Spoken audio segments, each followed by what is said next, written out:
So the opinions and views expressed in this podcast are that of our own and the Future Bachelor podcast only, and not affiliated with any outside party or entity or anything like that. This fun podcast, though, may include some adult language. Future Bachelor Podcast. Hello, you ready, B? It's my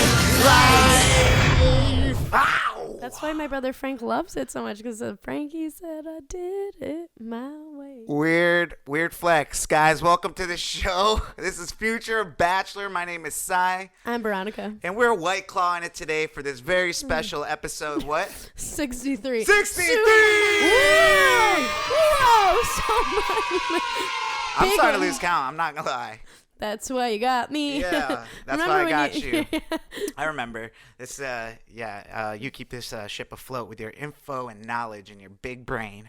Guys, she's a smart one. Shout out to everybody out there listening on wherever you listen to your podcast, on Apple, Spotify. If you're watching on YouTube, we looking good today. I see you. And I just did weird shit with my tongue. Yeah, people are gonna click right off. We're trying to get viewers, V. We're trying to get viewers, but well, maybe people are into it. Why did we pick that song as the opening song? Because we randomly started singing it on Monday on Bachelor Night. How did we get into even singing it? Did someone say it's my life? And then something, and then it was like wow. Yeah, we both were you sang a song. We went full intro, and everyone else was like. I just remember when that song came out, you would think that Bon Jovi was a new artist then, because he'd been an artist for our parents, you know what I'm saying. So when he came back heavy with that song. And I think he dropped the John. He was John Bon Jovi, and then he just went by Bon Jovi. Yep. So I don't know. I just brought me back to my good brought me old back, days. as I said, my younger brother Frank. Yeah. Shout out to Frank. What up, Frank? He loved the Jonas Brothers. Oh! Whoa! It's not always about you, V. I know. I've been thinking about them a lot lately. Apparently. He loved Bon Jovi from when he was 7 years old. Really? Yeah. What a weird kid. No, he's a real cool one. I mean, I'm sure he's a cool one now, but Bon Jovi at 7 years old, that's an old soul right there. You know. But how's it going, V? How's your life been? Pretty good. We had nuggets on Monday. All right, so thanks a lot for posting that, because my new trainer that I have. I know. I was about to tell you. I was like, Caleb was like, at least there's a Diet Coke. Oh, he wrote on there? Yeah. He replied to the story. Well, the funny part is I didn't see all those messages, so I get in to work out with him yesterday on Tuesday, and he was like, I was like, what is some good stuff to eat? Just throw me some stuff. He's like, well, this is going to be better than chicken nuggets. I was like, oh, damn. I'm snitching on myself with my trainer and stuff. And he's like, and I see you drinking Diet Coke there too. I was like, whoa, wait a second. Because I had gotten a Diet Coke in the cup. I was like, how'd you know there was Diet Coke in my cup? And apparently, you know how Katie drinks only Diet she Coke. has Diet Coke. Yeah, I was it was Katie's Diet Coke. Yeah, exactly. So I was snitching on myself with my trainer. So he keeps me on point. He's a good guy. Shout out to Caleb again, getting me going on the workouts. And being an avid listener now, so that's cool. We had nuggets. That was a really probably not healthy meal, but it was fun. And I love nugs. And then I saw the movie Ma this past week. It was trashy. Trash? It was trashy. I mean, it was ridiculous. The pacing made no sense. It's obviously if you're going for I would wait for it not to be in theaters. I don't think you really need to go spend money on it. Yeah. I think it's if you're having a goofy night in with maybe your gal pals or your guy pals or your significant other or whatever, and you want something that's you can campy horror, it's whatever. It was ridiculous. It I didn't like some of the more gory parts just because I don't like that kind of stuff.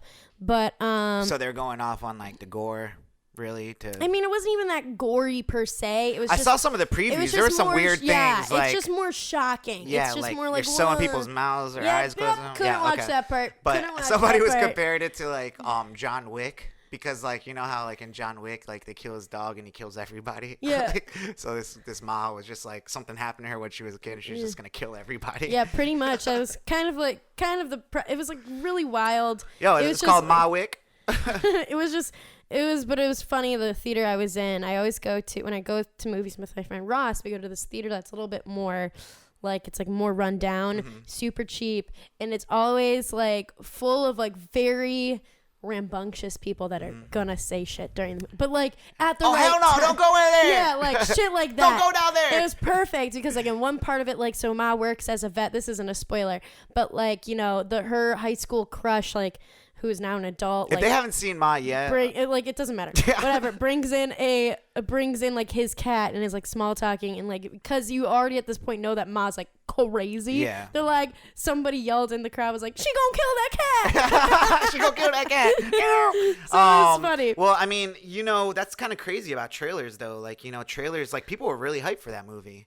I mean, yeah, it's been promoted everywhere. I'm just saying, like, the trailer cut of it makes it look like good, but like all the good stuff is in the trailer. Yeah, all the good stuff's in it, and they kind of just like they honestly had weird flashbacks. They just pushed like all that stuff like to the end, Right. And it was just like it didn't make a ton of sense. Okay. But yeah, and then I also spent time on a boat this past weekend for my friend Michaela's birthday. It was me and all of my Dance Vixen friends. So we were like, I was the playlist master, had a twerk playlist. We were all dancing and having a good time on the boat. Okay. It was a great time. Cool. We did party at Sims. We did. That was fun. I just saw him at work and he was like, yeah, there's so many fucking stickers in my house. I'm like, stuck to places? I think stuck to places or just left places because you kept reloading the bathroom. Literally every single time you'd go, there's already a stack in there and you keep putting more. No. I had like a little spread. It was 3 stickers on the top of the toilet, and then there was always a sticker on the toilet paper. And then there's a sticker like on the soap. Yes, you had a bunch. And then do you think they're gonna stop inviting me because I sticker too much? Because there's stickers everywhere. And hey man, you can't hate the grind, you know. But that was really fun. I always have a blast with those guys. That's like one of my favorite times when they throw a party. So shout out to them. Well, yeah, that was really cool. Friday I ended up going to Candler Music Fest, which is a park like right down the street from me, and I opted to get VIP, which was like so worth it for that day. It was like $100, and like they cut off half the like concert for just VIP, and like they give out free Terrapin beer. And it was just dope, man. Like, hit me up. Wow. Yeah, I mean, well, you end up paying like $40, maybe $50 for the ticket by just like a general admission, and then you'll pay like, if you drink like 4 or 5 drinks, you're already paying $100. So might as well just get them. Right, and they have like fans with like spritzing water coming at you. They got a high rise that you can sit on and watch the whole crowd. It was awesome. So definitely recommend if you're going for that VIP. I don't know. I feel cool being able to get VIP now and stuff. So that was really fun. But another cool thing that happened to me this week is the company spotlighted me on social media.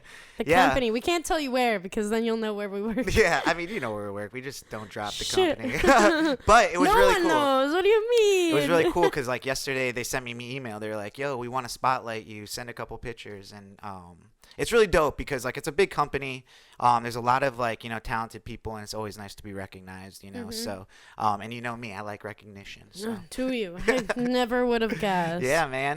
But so that was fun. You said yeah, man, like I was actually being honest. Yeah, well, like, whatever. Yeah, man. I don't care. That's how I am.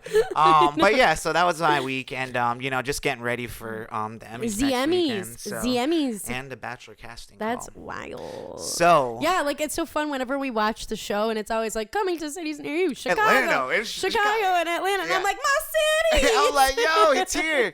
But so I mean, I guess my plan, because I got that tuxedo, I think because you bought that tuxedo. I had to buy that tuxedo because, you know, you want to get that thing tailored to your body, looking all slim fit and stuff. You know, when you rent, I don't know if it's the same for like girls, but like you rent something for guys, like, and the pants are like really wide, like from like the 90s. Like, I don't understand. I mean, why. It's like for us, it's like tailoring dresses and stuff. Usually like bachelorette situation. And I was like, guys, I need this like a lot more slimmer. And they're like, oh, and I think the guy was gay that was like fit me and stuff. He's like, oh, honey, you're gonna need to buy your tuxedo. I'm like, all right, well, let's start getting down that road then. And so I bought me a nice little Calvin Klein tuxedo for the Emmys. But the cool part about it is that like the Emmys like start pretty early on that day, and then, you know, the casting call is like from like 1 to 5, and then the Emmys start at 5. So I'm thinking I might just, you know, go ready. Like Emmy ready to the Bachelor casting call. Does like dinner start at 5 for the Emmys? No, they got like a little like drinks and stuff like that beforehand. Cocktails, and then 6 I think is dinner, and then 7 is the ceremony when it starts. And so like your mom and stuff are coming in. Yeah, she's gonna be coming. So I mean, I got my friend Rosie. Shout out to her. coming through to come do my mom's hair and stuff. So while she's doing that, so cute. yeah, get her to get all dolled up and stuff. But Oh my god. and then I think I'm gonna go to the casting call while that's all going on, but like ready to go. So they're like, who's this guy like dressed up for the casting call? Okay, in and a the Emmys tuxedo? are like at some like hotel or something. Yeah, it's in Buckhead, so it's not super far. The Grand Hyatt. And so I'm gonna be like, guys, like it's not a stunt. I gotta go. I mean, it is kind of a stunt, but like I gotta go to the Emmys after this. So it's like I had to come. If I was gonna come to the casting call, I had to come like fully dressed because I gotta go pick up my mom and go to dinner. So, so yeah, it's coming down to it, guys. We're a little over a week out from a casting call. I mean that process though. It's like I would have if I was going on The Bachelorette, it would be next year. So it's gonna be a long process. Nothing might come of it. I might not hear anything for a while or something like that. So it could be all that. And if really depending on like who they end up picking as the Bachelorette, they might just like pick guys compared to what they think the Bachelorette might like, or I don't know how it works. I don't really know. Yeah, I feel like they get the pool and then they start to like whittle it down. Yeah. But I think I have a good chance. I always think I have a good chance for things. I mean, I don't know. I mean, there's plenty of Georgia and Florida boys that have been in the past couple of years. So right. Like, I feel like there's a hot spot for the I for the feel casting. like it could be. Right. So that's been going through my mind, but so I guess that's been what's going on in our lives right now. Right, Anything else? No, I think we should catch a plane. What, you ready? Flights? Got your tickets? Because guys, it's time for Quick Hits. I try to switch it up every week now, like a little something. But yeah, what do we got for some quick hits, V? Well, my first quick hit is No! The Jonas Brothers documentary is great. Everybody should watch it. You're a little biased, I but cried. we'll take your review. It's great. Anyways, moving along. You just had to say that? Album, yeah. It's album great. comes out on Friday. Okay. I will be hopefully meeting and greeting the Jonas Brothers next week. That's if dope. I'm not, I'll be crying. If Well, I am, I'll be crying. So there's gonna be tears. Our listener, yeah, that's funny. Veronica will let us know if she actually gets to touch any of the Jonas Brothers. That's crazy. God. My god! Oh my god. Anyway, so Alright. Lil Nas X. Yes. He's kind of like the new Ariana Grande of our show. What? Wow. Because okay. like, we talk about him all the time. Okay. I get it. He had this awesome viral video that actually made my heart sing of him going to this school where, because like I guess some teacher, whoever, tweeted out being all like, great assembly, like we had such a great assembly today, so we had to celebrate by playing like the student's favorite song, and it was like them playing. Did I not say a couple episodes ago? The kids love it. The kids love this song. Love it. And so like playing Old Town Road, and the kids were like, jamming. No, there was one kid in the front doing the Fortnite like, dance. He was doing all the dances. No, I watched the clip a couple times because even Lil Nas X was like, he saw the kid doing the thing because he wasn't even looking at Lil Nas X. He was just like looking at the ground doing the Fortnite dance. And then Lil Nas X just busts out laughing. Yeah, look at him. like, but he's so professional now. Like he just like laughed, he shook his head, and then he went back to performing. Yeah, it was great. But those kids knew every word. They knew every word. I think he was shell shocked. Lil Nas X was, because like he like was like he did and the kids kind of giggled because they're like, oh, he's doing the lead in, and then he's like, I'm gonna, and these kids are bouncing. Dude, right off the top. Like, you would think it was Coachella. It was Kidchella. Holy crap. It was Kidchella. These kids are bouncing. Like the younger kids definitely like had their little cowboy hats on and like maybe like little like wooden horse things and like whatever. It was honestly, I was checking for the couple white kids that didn't know what the song was. They were just, well, mostly there were a ton of them were white and they were jumping. They were all just fucking jumping. I was like, man. Yeah, it was. And now that I thought about it, I was like, his song doesn't really swear. The most it says is like boobies. And then he says, and kids lean say in boobies. my bladder. Yeah, lean. But kids. So the kids are like, lean all in my bladder. Kids don't know what lean is, though. Yeah, I hope guess. not.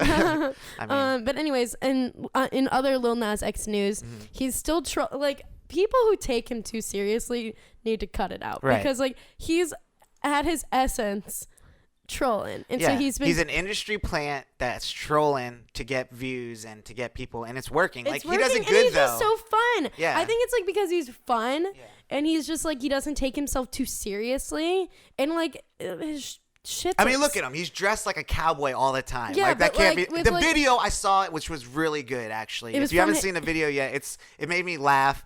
It's just funny because like he time travels in it. Yeah, I know. That's why I'm like, you gotta watch this. No, video. it was crazy. And then like the best part is when he's like coming into town and everyone's just like just jaws drop. Like, is it Vince Staples or who is it that? a couple like, people were in the video. Yeah, Vince Staples. I forget who it was that he like beat in the drag race like with his horse. Oh, that guy was so funny. He's like, "Yo, your horse has horsepower," or something like that. "Yo, man, have a good day. Get off my car." Are you from Compton? Like, I feel like I know. It was so funny. It's so good. But anyways, so he, is gonna be releasing an album or whatever, and he had originally put out what he said was like a proposal of his cover art, which looked like nothing will be this, like nothing was the same. He keeps from trolling Drake. And then he did another one that looks like the Take Care. Yeah.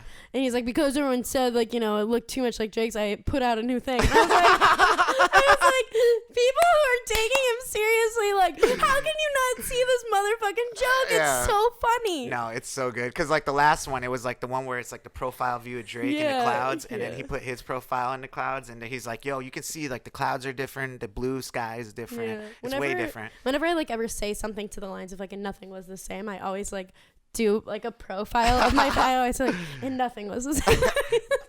But anyway, for our YouTube viewers. So Lindsay Lohan, Lilo. Lilo. If you like, if anybody follows her on Instagram or just, need a lawyer or things like that, or need a lawyer, she has a good one for her DUIs. Yeah. But anyways, she's like she's been clout hungry for a while. Like she tweeted at Beyonce, whatever, back for her birthday last year. Well, also she's got her new MTV show that she's trying to be all like Lisa Vanderpump and stuff, Like her beach club that's closed. It's closed. Like it's not even in existence. Like, so I follow this awesome comedian who actually is in Atlanta. Her name's Heather McMahon, and like she always does like a Lindsay 101 and like a Britney 101, like Britney Spears, so she's always up to date on them. She had like one of her friends who was like in Greece visiting and like went to where like the Lindsay the Low-End Beach House like club was supposed to be, and it's shut down. Like it's barren. But was it ever a real thing, or was it just for the show? I think it was a real thing, and then they did the show, and then I think it's like done. So like whatever. But anyway, so Lindsay Lohan, who said that she's gonna be back in the studio making music, which like I actually have the CD of her album from like, I don't know, like 2010, maybe 2009. I think it's more like 2006. But it had the song Rumors, which if you've never heard that song, go and find it and listen to it. Or not. It kind of slaps. Okay. It's actually kind of good. All right. But she's like, been trying to make Paris Hilton her friend, like, again, forever. Yeah. I mean, you've seen, like, Kim Kardashian was like Paris Hilton's like she was her like assistant and closet organizer. Right. So that was like her job. You couldn't tell me nothing when I was a kid. When Parent Trap dropped, I thought me and Lindsay Lohan were gonna spend together forever together. And I honestly, being the biggest Lindsay Lohan fan back then, this girl has turned into like she's lost. She's lost. She definitely, I think, she does her weird accent and stuff now, but like she, congratulated Paris because Paris like dropped a song recently that's called like something My like Best Friend's Ass, which is definitely referencing Kim. Yeah, like I said, I think Kim was in the video. Yeah, so like it's just like she's really just trying to chase any sort of clout and fame she can. Well, Kim and Paris had their falling out too. Kim ended up surpassing Paris Hilton by doing pretty much the same exact thing that Paris did to become famous, which was a sex tape. And but now they've rekindled their friendship, and it looks like they're probably all around the same socialite scene back in the day when they were young and doing drugs. But Lindsay Lohan. What else we got? So, this is really going to be the summer of everybody claiming that their song's going to be the song of the summer. And so the next people on this one has potential. This one could have potential. So Chris Brown, who I really wish I didn't like his music, and Drake are teased that they're going to be releasing a song. They even like teased part of the video and stuff. And it looks pretty lit. And I'm like, damn it. Well, this Chris Brown. It's another pair of friends that hated each other for a little while. So seeing them come back together is kind of good, right? Kind of good. I mean, like, I feel like Drake. It was over Rihanna. I mean, yeah. Which, like, because Drake, loves Rihanna, and Chris Brown is a woman beater. And so, I just have a lot of problems with Chris Brown, and I wish he didn't have so many fucking bops. Yeah. Because like, Just talented. it's Like, annoying. yeah. It's But annoying. I mean, 'Cause he people make hasn't mistakes. changed. Though. Well, people make mistakes. He But hasn't he- hit anybody. He's been like accused of other shit recently, though. Yeah, but I mean, accusations are accusations. Like I'm I don't know. He still seems like a loose cannon to me. for sure. Uh-huh. But yeah, no. Speaking of Rihanna, what do we got going on in her world? So Rihanna is now the world's richest female musician with her $600 million fortune. Wow, and that really surprised me because, like, you know, obviously they just announced Jay-Z being like the first like hip hop billionaire, but which I thought Drake or not Drake, Dr. Dre. I thought he would have hit that. Yeah, I think But I the guess deal not. was over $1 billion, like with the sale of his beats to Apple and stuff like that back True. then. It was because I watched those. But that that's not documentary didn't or all whatever go the to fuck. just him, you know. So he probably got like Yeah. 500 million or something like that from it. But regardless, you would think like Beyonce would be like Yeah, richer no, than but she's Rihanna. She's beat out Beyonce. I think Beyonce has like 400 million in their fortune. I don't really know what fortune means. I think it's like a combination of like the revenue of like their different. I saw the assets breakdown and of things. like Jay-Z's billion, which was like he had like thousands in art, collectible art. He has thousands in real estate and properties, like as far as like you know, music and all these different stuff. So it breaks down. For Rihanna, it's like her Fenty Beauty. It's like her her Fenty by Which like just Fenty came out X like in the last year, right? Fenty Beauty's been like a year and a half at So least. that's pretty incredible. And Fenty does sound like one of those names where like it sounds like that's it's her last name. Fenty sounds like, I don't know what it's. Is there another company that sounds like Fenty? No, Like, I mean no. I don't know. And It's a then great so name, now man. she has her partnership with LVMH, which is like one of the biggest like fashion house conglomerates kind of situations. Like she's going to be releasing her luxury brand soon, so that's already like that's raking in some money. And then she also has like, I mean, all of her stuff she's earned from her music. She's still making money on Auntie and stuff and people like that. are wanting that new music. I want it, They're damn saying, it. there's rumors that it's going to be like an island album.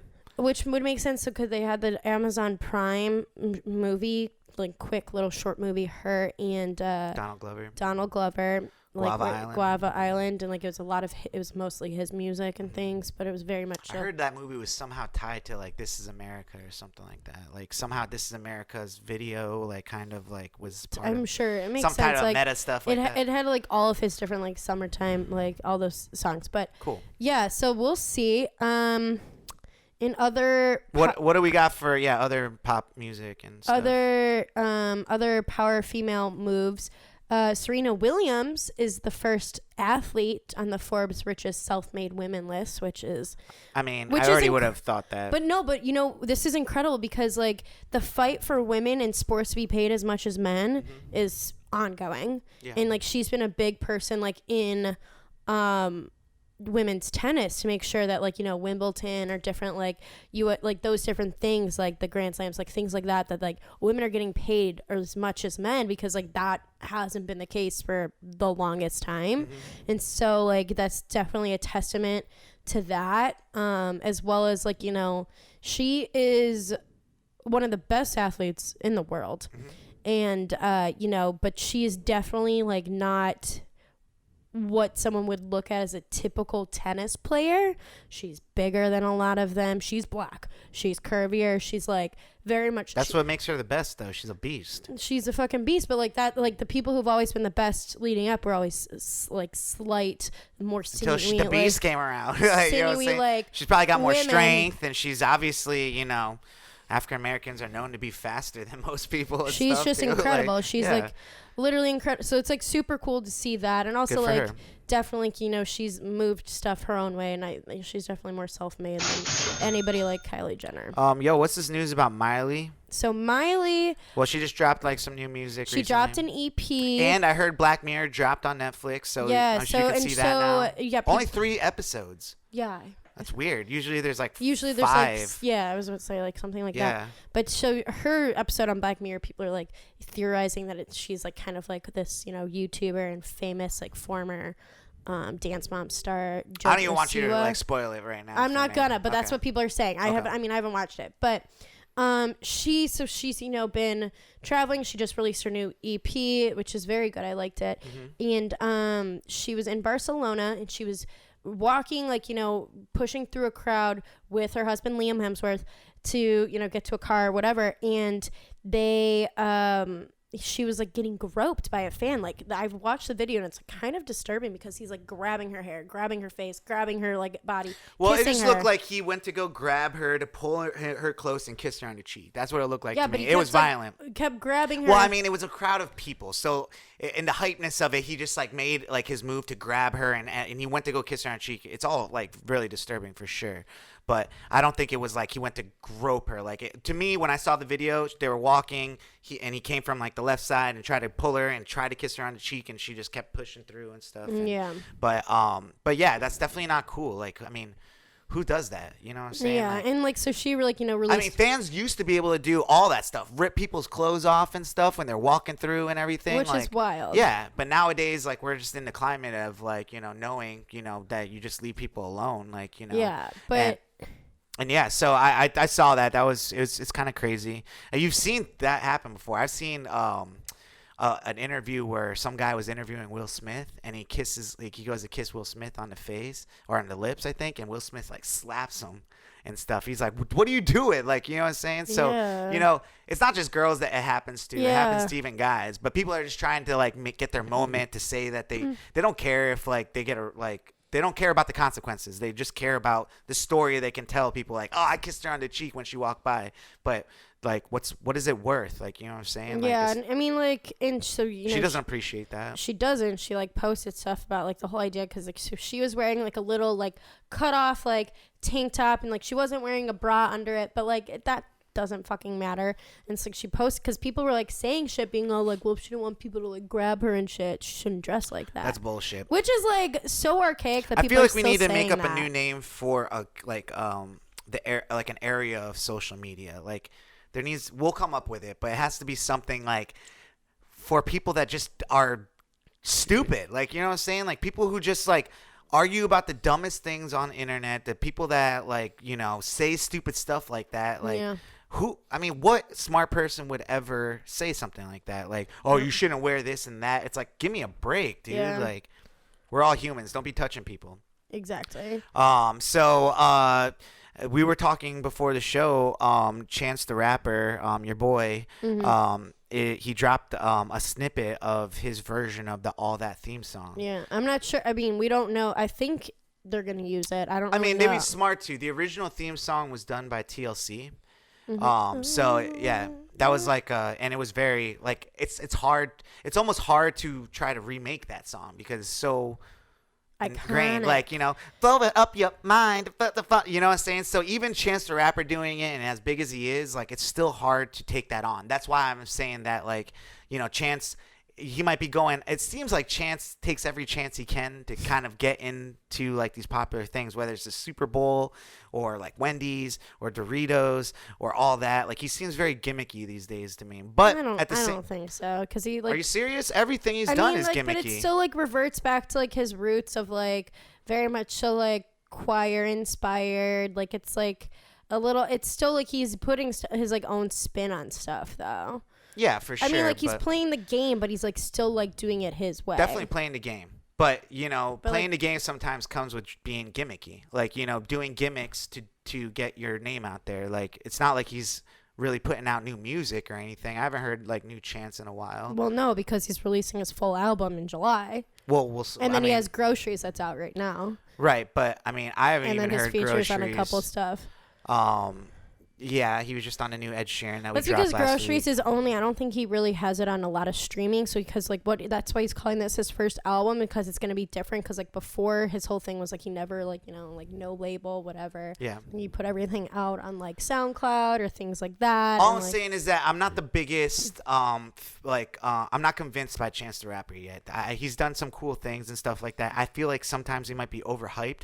And this next album that he drops, we've talked about it before in past episodes, he really needs to come with it with the music. Otherwise, I am gonna think he's pretty gimmicky. Because even with this album, he says he's like, "This is gonna be my first album." It's like, dude, that's not even the truth. You've dropped other albums before. Yeah. You know, so we'll see what happens with that, and if he's officially gonna be the All That theme song, because he definitely has some big shoes to fill. There's some crazy stuff going on here in our hometown of Atlanta, in our state.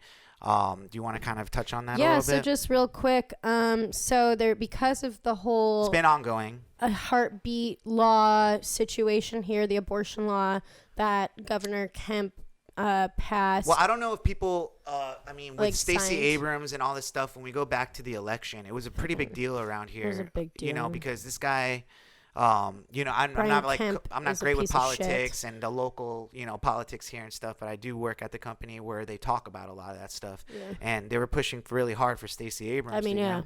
And obviously, we still are in a world where, like, the majority always picks, like, the bad guy. Yeah, it's really shitty. I mean, like the powers that be it's hard manipulate when it. this So, is like a mostly red state. So like, I mean, we did talk about it a little bit on here, didn't we? Where so they were like putting polling things like really hard to get to for minorities and stuff. Yeah, and there's a lot of shit. Like Brian Kemp is in my opinion. I mean, like everybody can think what they want. He's the literal worst. Yeah. And he helped sign the awful heartbeat abortion law into action. I mean, it won't really go into effect until next year, but whatever. So a lot of like the different But folks, is that going down for sure? And the ACLU and different folks are gonna they're doing Repeals and like they're bringing it to court. Okay. So hopefully it will be. But as I said before, the whole idea of all these stupid state laws is that, to hopefully get something up to the Supreme Court to get it repealed. But I don't even want to go there again. We've already been down that road. But so all these different folks, because like Atlanta and Georgia, it's like super big for filming as of late. There's a lot of great areas to film. They get a big tax break. It's just great in general. And that's why we're seeing so many actors and actresses just randomly like Avengers, all those things have been filmed here. But all these different production companies and things like that have been putting out statements or have been saying stuff or have been potentially pulling things out from production here because they don't support what's happening with that and with our governor and everything like that. So that is bringing the state and Atlanta a ton of money. So I wonder if, as a conservative like Brian Kemp is, who cares a lot about money, if that's going to make any moves or if that's going to affect I'm glad he's put in a position like this because I hope, yeah. I mean, it's only going to be his downfall one way or another. Mm-hmm. Like, you know what I'm saying? Like the people are going to be like, who cares about all this stuff? Christians, right? And then we were talking about Alabama, the last episode or whatever, and about how it could affect their tourism. It could affect their whatever. I do not care. Like, I mean, people shouldn't make movies here because of that. You know what I'm saying? Like, that's the only power we have is to protest and to do that type of stuff.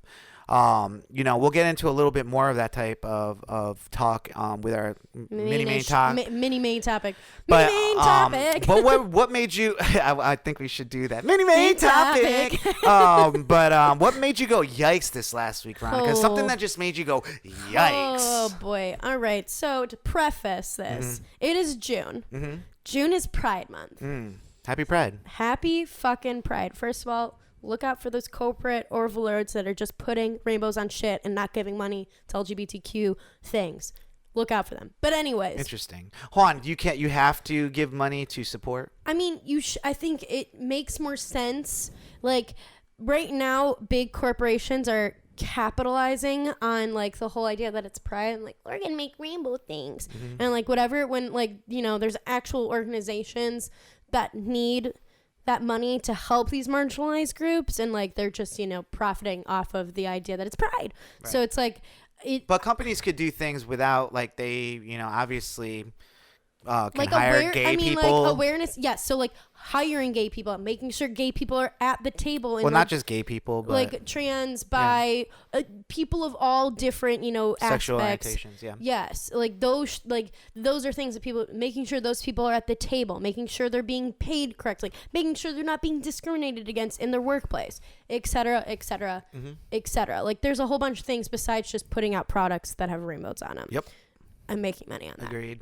But anyways, so there's this group in Boston that is trying to petition the city to host a straight pride parade. And so they want it, like, you know, they want it to mimic the same exact... Hold on a second. A straight pride parade? Yeah, straight pride. Like I'm straight for that pride. No, like... I'm proud to be straight. Like heterosexual. Oh, I thought it was like straight people supporting gay pride. No. Wow, okay. Well, continue. Yeah, so, and like they are calling, you know, this group, what are they called? Super Happy Fun America. Or they could also, if they were really smart, they could call themselves Super Gay America. But anyways, so like, you know, they wanted to like close down the streets, do everything, like mimic the exact pride route for the LGBTQ, like the pride parade that will be happening within the week or so, but they want to do it a little bit later. And but is this like is it coming from a place of hate? I mean, they're saying that straights are an oppressed majority, which you can't, it's kind of an oxymoron. Like when you're the majority that holds power and oppresses people, you can't really be oppressed. Okay. But then that's where the conversation starts, because if they're not allowed to do that, wouldn't that be oppression?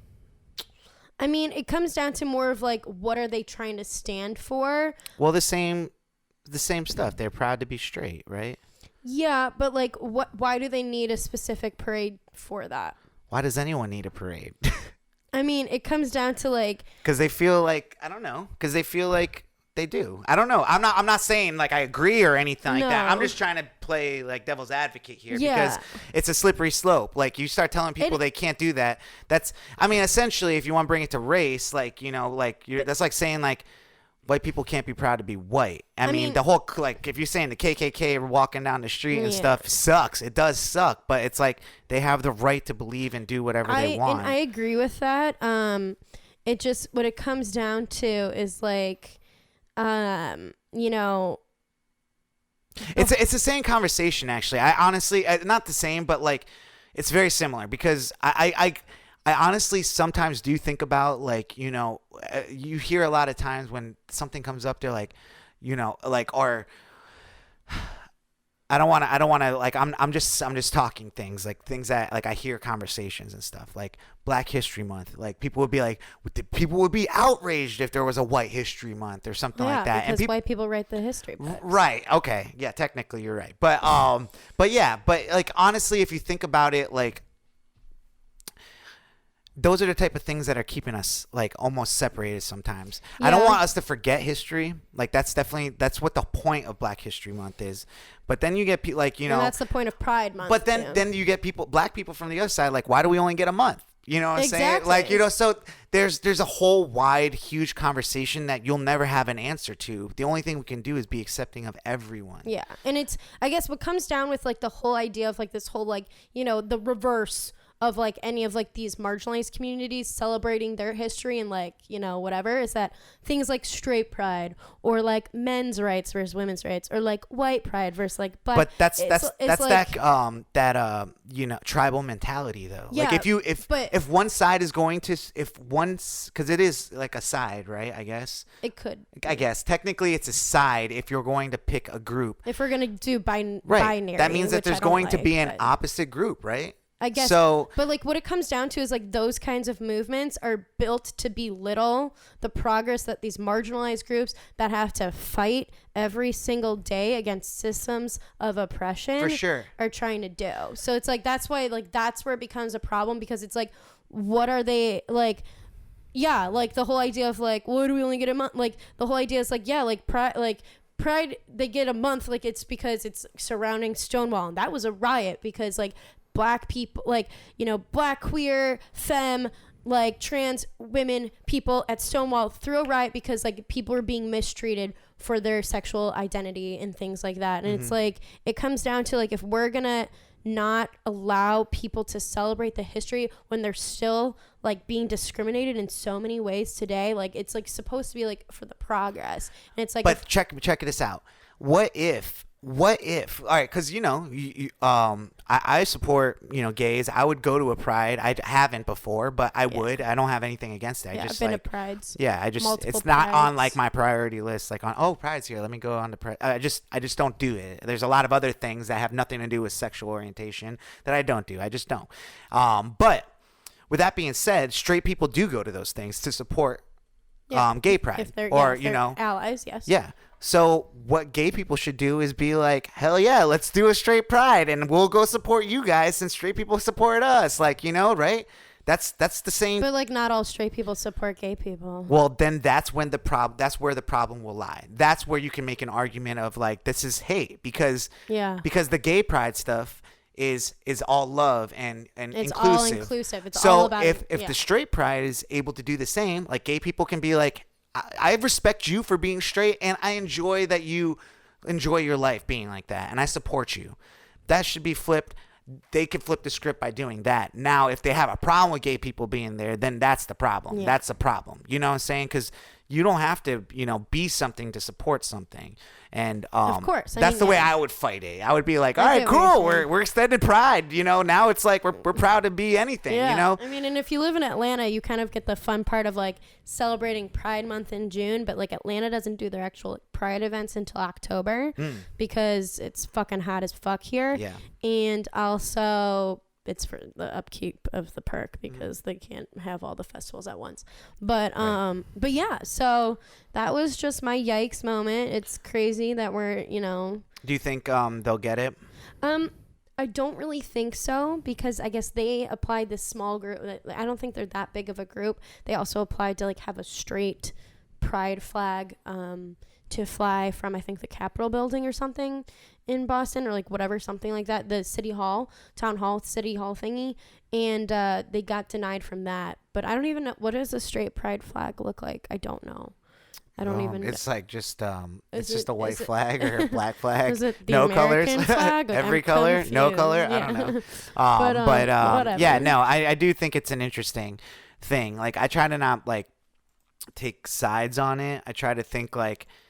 Because we live in America, you know what I'm saying? Yeah, like this we is all are America. different people, and we come from different places. We have different growing up experiences. You can't put your mind in someone else's mind, and so I try to just kind of see it from both sides. Now, when people start hating, when it's actually coming from hate instead of love, that's the problem. Yeah. It needs to be more love. And agree. Speaking of hate, what is our mini main topic? our main topic, which I'm gonna let you take more of the lead on. Okay, cool. Is when it's about It's been when a they big week. see us. It's been a big week for this movie. It's a mini series that Netflix released. Can you look up the director of it? It's like Ava something. Yeah, Ava. Which I know. Just don't want to like get her name She's great. wrong. Like she does Ava DuVernay. Okay. She does. She did The 13th, which is a documentary on Netflix about race relations and things like that. That was super good. She also, brought a very diverse Wrinkle in Time to the screen. She's just been in the business for like diversity and the culture and things like that in Hollywood. So I she's didn't want it incredible. to go another week without us kind of talking about it. I've only seen the first 2 episodes. Just started watching the third one last night, but I had to turn it off. And it's one of those things that like I know it happened. It's it's real life. It's yeah. based off of the Central Park 5. These teens. There were 5 like black teen black and brown. There was like Yeah. also a Spanish guy in the Yeah. group, but teens of color. teens of color. The youngest being 14 years old, and the oldest ranging to 16. And he was only one was 16, and the rest were between. Were they all tried 15. as adults? Or have Listen, so spoiler alert. I mean, this actually happened. It's like a real life thing that happened Right. 30 years ago. So You can't be spoiled. it was a night in 1989 where a bunch of kids went to Central Park, and there were kids. They were just being kids in the park, and they were being rowdy, maybe like causing like some scenes and stuff like that. But on the same night, a woman was beaten and raped in the park, a jogger, and she was found, and this prosecutor, or I think she was the lead investigator working with the prosecution, but her name is Linda Fairstein, and she immediately just started. She was like, all these kids are suspects. Like they're either witnesses or suspects in this crime. And she's really just like honing in on certain words like wildin' and stuff. Like one of the kids say, we're just wildin'. And she's like, what is wildin'? Like she's trying to make it sound like it's like some crazy term that is like, meant. what is this Ibana? Yeah. Ebonics that they're talking and stuff. But ironically, it's Felicity Huffman who's playing. Are you serious? Playing Linda Fairstein, and so it's really sad because in the 90s, this was one of the biggest like one of the biggest cases of the 80s, they say, but it technically took place in the 90s, and so it was 5 kids that. They were under duress with their confessions, pretty much never implicating themselves in the rape, but because they were beaten and removed from an adult or like, somebody, and they're underage, what I'm saying? Yeah. So even just having them there without their parents was wrong. And then they just like got in their heads for hours and was like, tell us this, so, when a coerced like confession and stuff, they got a 14-year-old kid who got hit by a cop and saying that injury came from the rape. And of course they're like, you can go home if you just tell us like what happened. And so that's why none of them implicated themselves. They just implicated, they're like, what about this person? So they were implicating people that they didn't even know because the cops were feeding them names. And at the end of it, there was 5 kids that were taken in and accused and convicted of beating and raping this woman. And essentially one of the kids, the oldest one who was 16, only went with his friend because he's like, your mom's going to kill me if like, do you want to come down too? And they weren't going to get him. And he was like, no, your mom will kill me if I don't go with you to make sure you're all right. And he just turned 16 like within the last year. And because there was no more room with the juveniles and stuff, he got tried as an adult. And he was like the only one that wasn't actually picked up. He went with his friend, and he got the worst end of it. And I'm only at the part now where they got released and stuff, or they're starting to get released and everything. But essentially, there was no evidence against them besides their own coerced confessions. And then there was also evidence found at the scene, semen in a sock, that eventually someone, a serial rapist, admitted Not these to. poor fucking boys. So they were all sentenced to like 10 to 15 years and essentially spent that amount of time, like I think up to 13 was like how many like years. So they essentially served the whole time, but got out and got the whole everything like expunged. They were like, and then they sued for like almost like over 40 billion or 40 million. So essentially it turns out to being like they got $1 million for every year they spent in jail. And the kid, that got tried as an adult got even more money, and they're suing for even 50 million more now. And it's just a very interesting thing because like those things ripple into our society today. Yeah. Like there's a very meta part of the movie where Donald Trump had spent $85,000 to put out an ad in a newspaper, in the New York like Post or something like that, saying we need to bring back the death penalty for these kids. It's really crazy. It's really crazy. So since the movie, there's been a complete backlash of NYPD, how they were treating all like African Americans back then, and then especially this prosecutor Linda Fairstein, and she's written like dozen books that are bestsellers. She's like a New York Times bestseller, and she essentially is getting canceled. There's a big campaign to cancel her. She was part of like a nonprofit that specialized in discrimination against different races and stuff like that. She was on a board of like all that, and she resigned.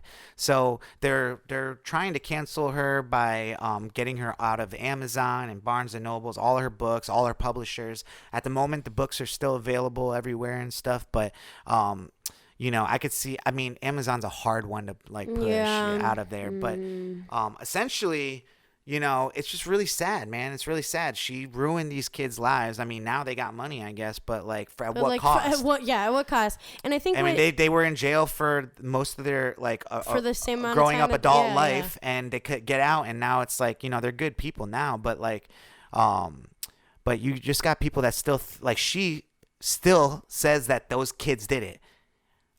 This is a woman that's like been like hailed as like Woman of the Year in some magazines and Glamour magazine in 1993, who retracted her. They were like, you know, we can't change the past, but we can learn from it. We would never do that again. Like, you know, so you know, they canceled. They got her off of social media and stuff like that. You know, definitely she deserves and that goes into the bigger conversation of like karma, like, and that's kind of like the main topic I want to get to, because we've been talking about these people that've been canceled. Like, they're trying to cancel people after their death, but like, we still have a chance right now to look back on things that happened in the past that are still like, this woman's profited off of this case for years, for decades. Yeah. And now, you know, finally karma has caught up to her, and it's kind of cool because in the movie they drop subtle hints like to her to be like, good luck, you're gonna need it, and then she goes on and keeps going and stuff like that, or just like really like foreshadowing like, this is not right, you know, and she's like, what's not right is a woman getting raped, and you know, so she's like using like this woman's rape to like take away, to do an injustice. Yeah. And it's really crazy to see that was happening in my lifetime. Yeah.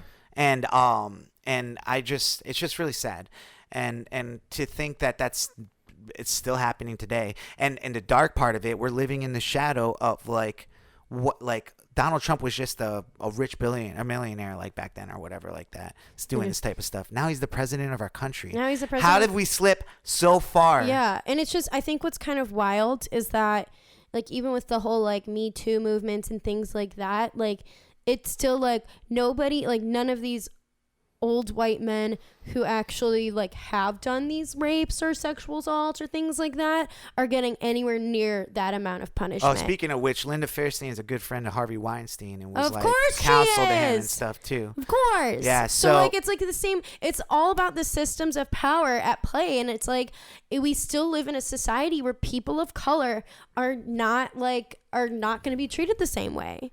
And it's like, yeah, that happened 30 years ago, but that shit's still happening now. Like that, or like people who like rightfully like deserve to be, you know, incriminated or things, like they're not getting the same amount of treatment because they're white and have money. Yeah. These were like, you know, not rich, like black boys, black and like brown boys. Well, how do you feel about this karma stuff? Like, I mean, we've talked look, Michael Jackson, Elvis, people that are like dead, R. Kelly, you know what I'm saying? These things catch up to you over time. We've talked about karma here on the show, and I'm a big believer. And I think it's just, you know, like, I think everybody will get their just desserts. And it's whether good, it's in this life or the next. and it's good to see that. But I think it's sad that it has to come down to, you know, it has to take so long in some of these cases, because it's like what these men now have lost so much of their life for something they didn't do, and people gain so much, like, you know, the prosecutor and whatever, for things that she's living in like the Upper East Side of Manhattan that they don't deserve. And it's kind of like, yeah, they'll get their karma, but it's like, but at this point it's like, yeah, they're getting it, but it's like, she already, you know, like, she'll fall from grace, but she's old now, like, fuck it, whatever. She's not that old. She'll just still, you know, say no one's gonna mess with her. But she'll be able to, but she's gonna be able to like ride off of what she's got for at least a while. We'll see what happens, man. Yeah. You know, like, this is not just your karma. This is just the beginning of it. Yeah, but I think it's like, look at R. Kelly, like, you know, he keeps getting accused of yeah, shit. I mean, I'm just saying, like, he's getting brought to court. Get him in a cell. Oh, he's sick. I mean, she might be sick too. Like, you know what I'm saying? Like, these people she was making things fit together by just like, she's like, we just need one piece. We just need one piece. It's like psychopathic, sociopathic kind of behaviors or things. Or it's just like it's like power. It's like, I mean, so like, even though R. Kelly's like a black man, he like worked systems of power. He was like, you know, money maker, had like people around him that help him make things. Power. She white woman, high level of power over these like boys, had different things. Like she was prosecutor, she had the power to like, and because she was a woman and like, you know, the victim was a woman, she can throw that card in there, which like I don't want to ever say like play the woman card, but like she used that sense of power to her advantage. Like Michael Jackson, his power of fame, his whole idea, like that's why all those fucking, she did though, like she did use like the yeah. women card, because Yeah. like that's every time they were like what about these kids, what about the woman who got beat, like, and when you say Yeah. it like that, it's Yeah. really like Which- she would catch the heart of people. She's like, and every time, like, you exactly. know, Well, like a white woman is gonna be, and then they bring her into the courtroom and she's limping, Like, yeah. and she doesn't, you know, remember the night and stuff, and it's like similar to like what we've said before in the past about even like the victims of R. Kelly, like how some of these things, like it's been known, but like there wasn't as much talk because they were black girls. Like if they were white girls, like, you know, pretty little pure white girls, Right. it would have been different. This was like a white woman. It was like whatever. It's like a whole, it's like still like this systems of power, and it like a lot of times just comes down to race, and it's really wild that that's still being seen. you know, I'm a big fan of like these true crime shows and stuff, and this was really good to watch, but I'm not gonna lie, like it was really hard to watch. Like I knew I started 20 minutes in, I just kind of had to stop and like look through my phone for a little bit, because it was just like I knew what was happening. I like the ones that like, I like when they make ones about things that are like people are still in jail, and like and then you see like the downfall of like the prosecutors and stuff. Like this is good to know for history, but it's still almost like why are we doing this now? Like, you know what I'm saying? It pisses me off. And it's like these kids are already free though. They were free like back in 2003 or 4. Yeah. So they've been free for a while. So now like what pisses me off is that it's been 15 years, and now we're just caring about it because of a movie on Netflix.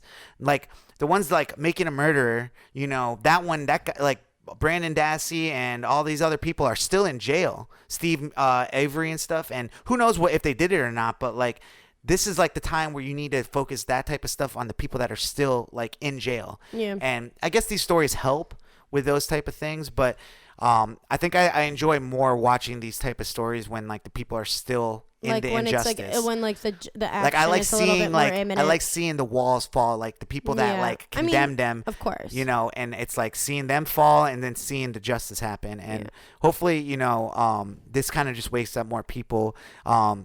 You know, from the flip side of it, do you know who Candace Owens is? She's like a black Republican. Yes. She's a young black Republican girl.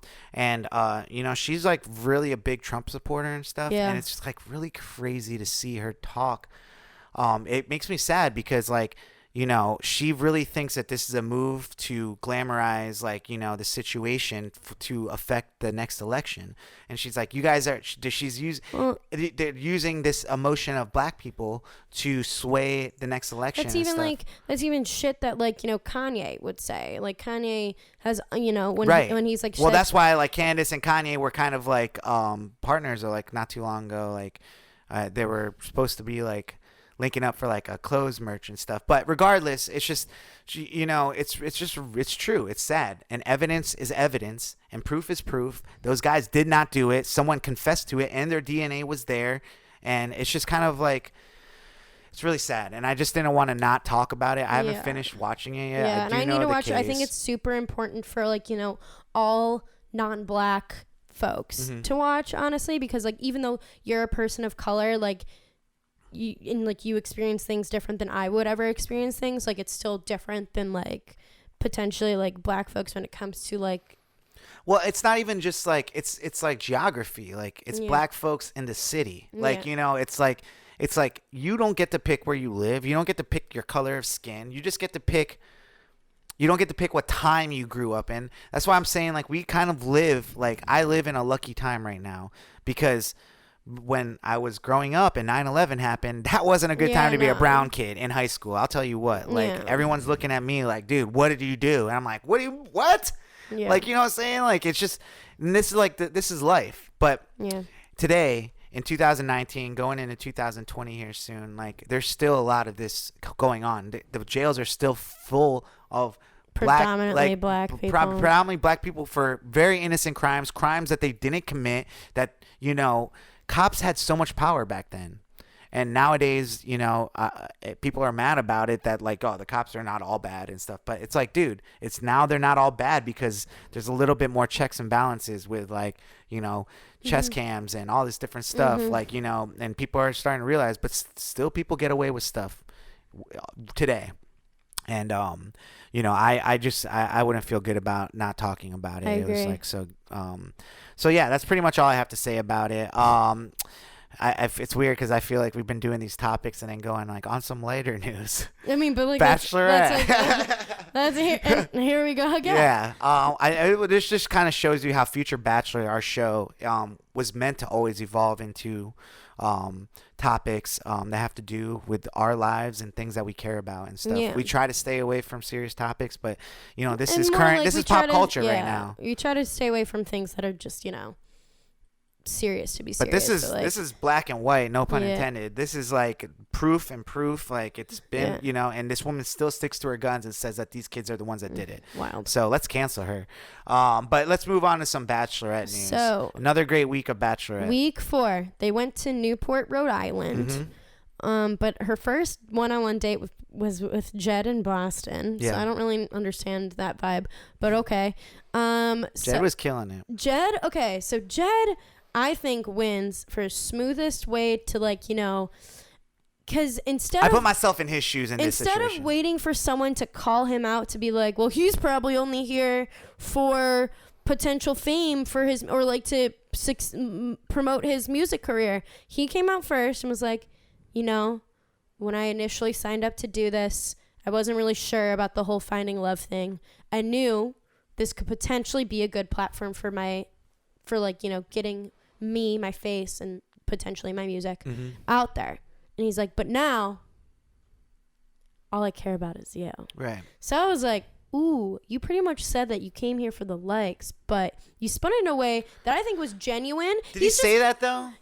Well, I feel like he I didn't think he said it like that. I think he framed it more like, dude, like, I can't tell you, since I was a kid, like I can feel him completely on this. Yeah. That's why I was like really he framed in tune it with as it. like, my first love, my only love has been music. Yeah. And like that's, when I That's came my on whole this life. show, like when I came on the show, I didn't know if I could find a love that was greater than that. Yeah. And now I'm finding that. Yeah, and he, So I essentially was like, damn, Jed, you get it, boy. and I mean, that's essentially what my thing would be too. It's like we live in a world right now where like Bachelorette is a way of maybe finding love. And yeah, it's on TV and yeah, it's very popular and stuff. But at the same time, it's like, it's very possible you could fall in love with the girl that you're there with, like, just depending on circumstances and stuff. But that can't hinder you from being who you are. Like, if you're a performer and you do music or you're an actor, you can't say that you're like not, that you don't take note of the fact that this is it's a huge platform. Like getting your face out on national television for millions of people to see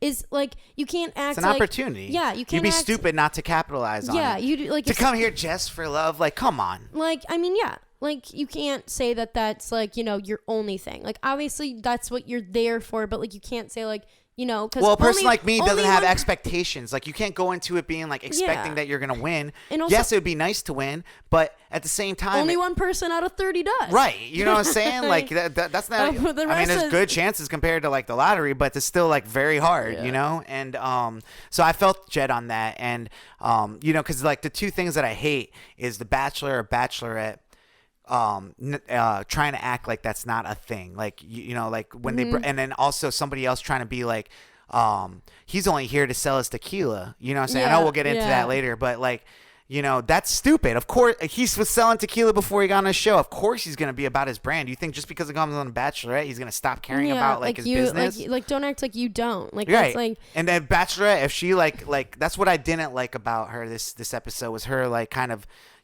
all right with Jed on it, but obviously she was being fed different shit. Yeah, we'll get to that. Yeah.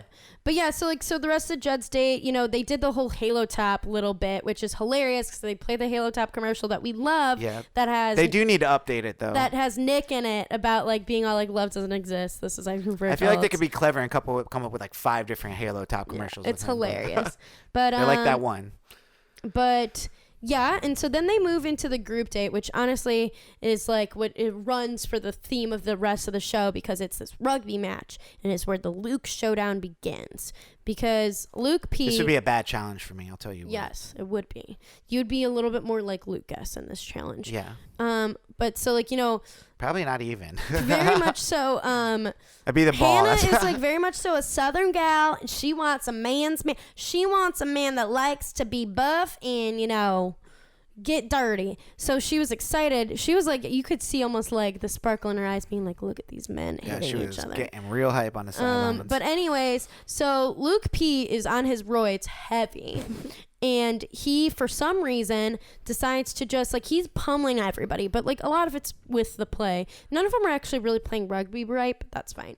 And so, like, but at one point, like, off this, like, more towards the sidelines, like, more out of the play. There's nothing even happening. He didn't even have the ball. Luke S. didn't even have the ball. He just completely clotheslines, brings Luke S. down to the ground. And I think in his process of giving up, he accidentally kneed him in the face. Fatality. Yes. But, like, okay, and Luke S. is scrawny. Yeah. Especially compared to someone who's, yeah, like, he's a scrawny this huge-ass, Nick. like, huge-ass, like, CrossFitter Luke P. And, okay, and I so, picked like, him off his, like, he got off his feet and then got dropped on and his this is back. after, like, Kevin already, like, went away in an ambulance for a dislocated shoulder. So, like, What was up with that mummy rap? they did a really disappeared later. weird rap, but I think then they popped it. I think they popped it back in, and they were, like, just holding it in place, and he was, like, good to go. But, like, everybody saw this happen. Yeah. And, like, so everyone's kind of like, what the fuck? And they're all trying to make sure that Luke S. is going to be, like, the bigger person. Yeah. Which is, like, I could understand being hard in this situation because you're like, what the fuck? Like, he just, like, annihilated me for no reason. And so then, you know, that becomes the whole topic of the cocktail party afterwards. And this part drove me crazy with Hannah because, like, she still is, like, really blown away with Luke P, even though, like, she's had to, like, repeatedly tell him to, like, lay off certain tendencies and behaviors, and, like, she's still, like, wasn't really believing every other dude on the date. This is what I hate about the show is that they get so locked into one guy being like their hot guy and stuff that they just like completely, and they want like the previous season right. couple, like, you know, Yeah. they think that he's like the Sean Booth or the, you know, whatever. So, like, every other dude's literally being like, yeah, what he did to Lucas wasn't okay. Like, I saw it. And, like, she's like, so I'm hearing a lot of people are not like. See, this is the problem with getting in confrontation on the show. It doesn't matter if you're right or wrong. Just being caught up in it, it could go either way. It could be a bad look on you. So if I was Luke S., you know, he was trying to be like, you shouldn't touch people. You're a psychopath and blah, blah, blah. He should have just been like, dude, I thought that was wrong. But you know what? Just for the fact that I'm here for, you know, Hannah, whatever. Just like, don't touch me ever again, or I'm gonna make sure that. Yeah, his pride was hurt. I think he let his, like, you know, his hurt pride come over him a little too much because it definitely made him come off. I mean, he was a little too aggressive, I think, with what he was trying to say to Hannah to try to defend himself, which, like, he shouldn't have even had to be put in that position. But I don't think it. Well, imagine if he didn't come in there like, yeah, he's a psychopath. Imagine be like, you know, yeah, he knocked me on my feet for no reason, but, like, I'm here for you, Hannah. And so Luke P can be all crazy and running around hitting every guy in the house, but you know, I'm here for you, and I'll take a million hits for you. Boom. Would he still be going home maybe next week? I fucking hate that. But whatever. No, what do you mean? I mean, whatever. I mean, I don't even think she likes Lucas that much anyway. I'm just saying, I hope though, they both go home. There's a way to be, you know, graceful, or like to be in the Bachelorette. I mean, if you really think, if you're taking it to heart that bad, then go home. Like, you're in a bad situation where, like, you're getting assaulted, then go home. Like, tell her, like, you know, I can't be here. You know, Luke P assaulted me, and if he's gonna get that hype about it, that's what I mean. He should just go home. Don't stay there around it. Yeah, but, like, I mean, he shouldn't have to be the one that has to go home, like, when it's, like, the perpetrator doing it. You know what I mean? Well, that's what I'm saying, though. You're getting yourself caught up in it, and there's no way. Like, she's gonna believe it's one person against another. So she's all torn up about that. She has a one-on-one date with Tyler, who's literally the hottest, dumbest, whatever. I can't even deal with him. He looks like he has, like, nothing behind his eyes. But he did have a pretty crazy story. Wasn't that the one where he like she was crying like when he showed up for the date, and then he like got to open up later on about like his dad almost passing away. Yes, indeed, he did. And then his dad was like a big fan of Hannah and was like, "You need to go get your girl," and that's why he ended up coming. Which was perfect. Right. It was a great way. He like definitely, and he played it smooth with the whole like, I want you at your worst and at your best. Like we're gonna get engaged. I'll take or whatever, you any way like, I can get you. Yeah, and like they have this funny little lobster date where they. And he says something like, or like something I like- love or something. Something like that. And I he, say like, that all the time. Talked about "Stole like my line." her being his catch and shit like that. But Yeah. so he definitely helped. But her. what I liked about that date though was the fact that like she called him out on being like a player. He does come off as he being comes like off as a player, heavy dude. Yeah. Like he feels like he walks into the bar and Even he gets just the the way hottest he girl. was like the way that last episode he was like posted up for the pregnancy like simulation shit. He was like, Yeah. "Don't worry, babe." I'm like, okay, bro. But yeah, no. So was very smooth. Like, he just isn't. I still don't think he's very smart. I could never date him, but I definitely sleep with him. But I would never date him. Wow. I mean, come on. If I were the Bachelorette, I'd be macking on every dude I could. We know. We know. So we get to the cocktail party for the rose ceremony, and Peter acts all cute. Peter is like, if he doesn't win, I think he's going to be the next Bachelor. Peter. Peter the pilot. Super cute. Okay. Him or Jed, but I feel like Jed won't because Jed's It's kind of too like early a Luke, for me to pick he's like a Luke Bachelorette. Pell. But anyways, so It's the one that looks like Colton, you're saying? he gave off the same Colton cute vibes. Yeah. But he asked Hannah to be his girlfriend. So like that was like cute and cheesy. I didn't think it was cute It was at all. cheesy. It was mostly cheesy. He was like, It's I'm gonna be cringeworthy. direct. I just think it's stupid because in this simulation, honestly, because like we can't consider this real dating. It's polyamorous. Like it's not like nobody's a girlfriend and boyfriend. Like she's just dating a bunch of. It's a show. It's a whatever. But she accepted it. But Luckily, then she liked that. all the dudes, are going ham about the whole Luke showdown, and like Luke P is still like clenching fists. This is how dumb Hannah is, though, is because like guy after guy is telling Literally her. fucking everybody. And then like even Luke P, like, so Lucas is going in defending himself again. People are defending Lucas, and then Luke P went in and said that Lucas is only there to promote his brand, which goes back to your whole idea of being like everyone's there to promote their brand. Yeah. Like, what are you? We all are brands. Don't act like you're not. Like If you at have an this point, Instagram, like, you're a welcome brand. to 2019, Right. bitch. Like what? And so like and then saying that he wasn't there for the right reasons, and like he came back, and everyone's like, "What the fuck, dude?" Like, Dude, he played some slimy you- shit. But he like- played the game. like You know what you I'm saying? He's like, can't- he's like, this guy is good. and Don't because then mess with him. When after they all were like, you should do the right thing and tell her the truth because like this isn't the truth, and he went back and was like, and what I said about Luke S is the truth. Like he's really not here for the right reasons. Like, and he pulled it into this whole like, well, Luke S wanted me to come in here and like hype him up to you, Yeah. and I was like, bitch. This is like, and my thing is like, I'm like screaming at the television, being all like, Hannah, how many red flags does he need to wave Right. for you to throw him off? And of course, this episode ended with a to be continued. That was the We don't even worst. get a fucking rose We ceremony. didn't even see Chris Harrison once. Yeah, Chris Harrison was just, I think at the beginning of Do you think the he gets like episode. an episode or two where he doesn't have to be there? I think like recently, I'm like kind of like, what are you doing, dude? Yeah. Like, are you just chilling? Right. What's happening? He's really more for like the Bachelor in Paradise. No. But yeah, so it was a good episode. They're doing a good job They're of like doing a good job because I wasn't excited about this season. right, and I'm very excited about next And week. I just, I'm honestly, it's very emotionally taxing to deal with all this toxic masculinity and just like seeing it week after week. But like, I'm here for it. I hope you're not really here for toxic masculinity. No, I'm here to watch it. like, No, I'm here to watch whatever they're I'm putting like, on that off show my right side. now. Do we need to have a conversation? Come on, all right. I'm just like the rest of America that likes watching this show right now. So, but yeah. So yeah, that was week 4. yeah, next week, which I was kind of disappointed is because I feel like they like tease like all those like sex fights that she was having. I'm telling you, they do this every. Think about how many times they teased the jumping over the fence last season. Did they tease that though? Like They we knew it was. teased it a They teased it as bajillion- a trailer, but they didn't tease it as in like next week. No, you know? they never said next week. They just said like, coming up. So like they teased it for like a bajillion weeks in a row. So until this it's is the finally fence jump, is her telling him Yeah. we've had sex before marriage. Yeah. Okay. Well, yeah. So guys, catch next week's episode of The Bachelor. And as always, go to Tipsy Talk. Yeah.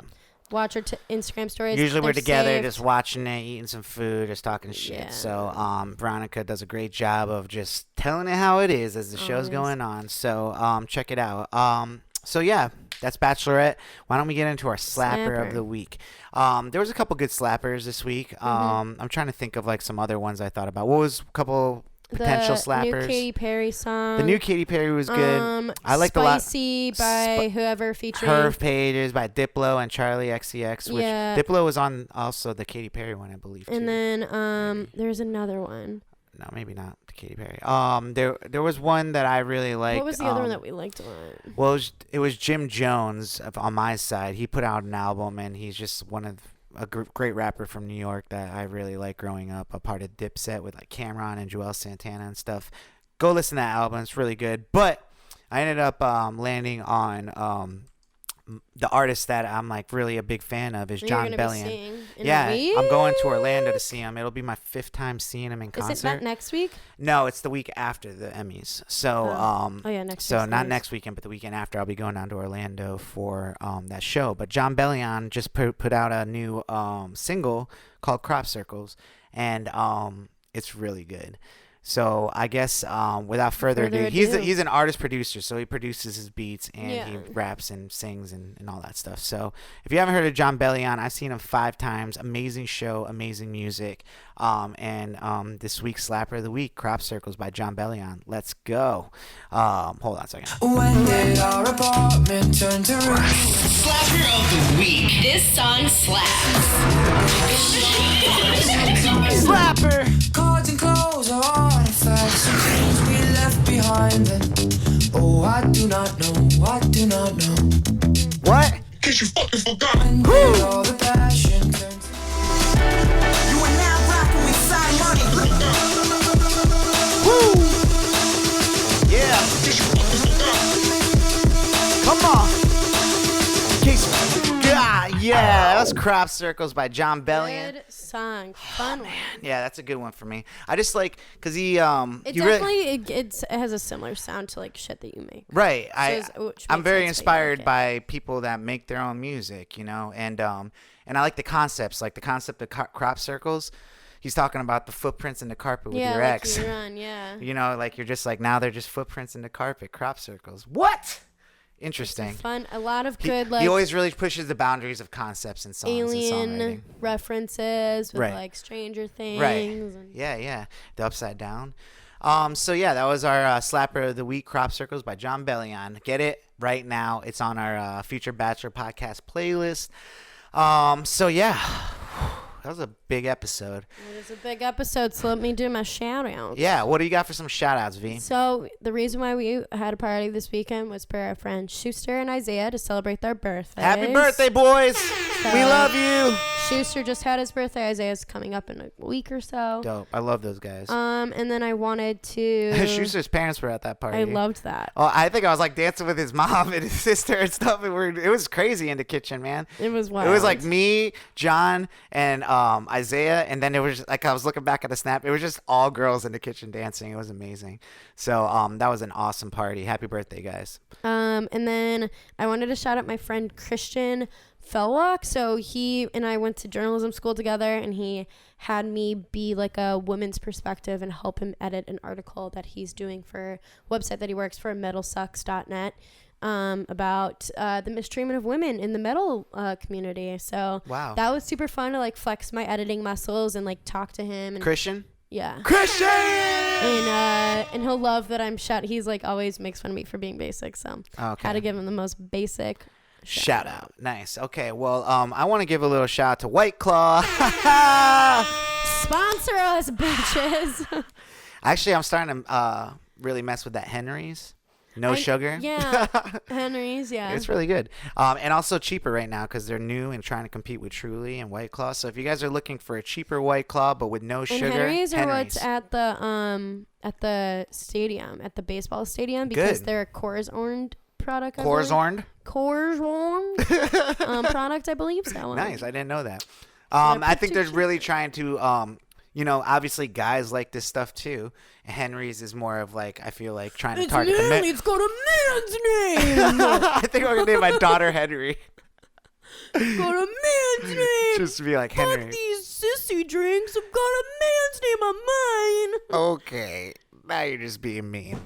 Okay. I got a shout out. I meant Karma is quick. My phone. I told you karma is quick. Yo, what's it called? My shout out. I meant to shout out last week. I had a lot of them. I feel really bad, but it's feel bad. Well, it's JT's cousin Cortland. Shout out to him. Cortland is a very talented graphic designer, illustrator. We're trying to work together on coming up with a cool little cartoon concept show, and I love talented people that I know that are like, he's not like huge or anything in the art world, but I think he should be. He's like very talented at like the illustrations and stuff. And if you don't know, like, graphic design is one thing, to like be able to like, put text with backgrounds and pictures and blah blah blah. Video editing is one thing too, but illustration has to do with like, vector and point, and like you literally have to put a point for every curve and line. And he's drawing a lot of things too. Like, I'm sure he has techniques that are really dope, but like he's very talented, and he's never heard the show before. And I like to shout out people to introduce them to the show, so I can be like, hey, I shouted you on the show, and then they become listeners. Listen to it. So, and he's becoming one of my good friends too.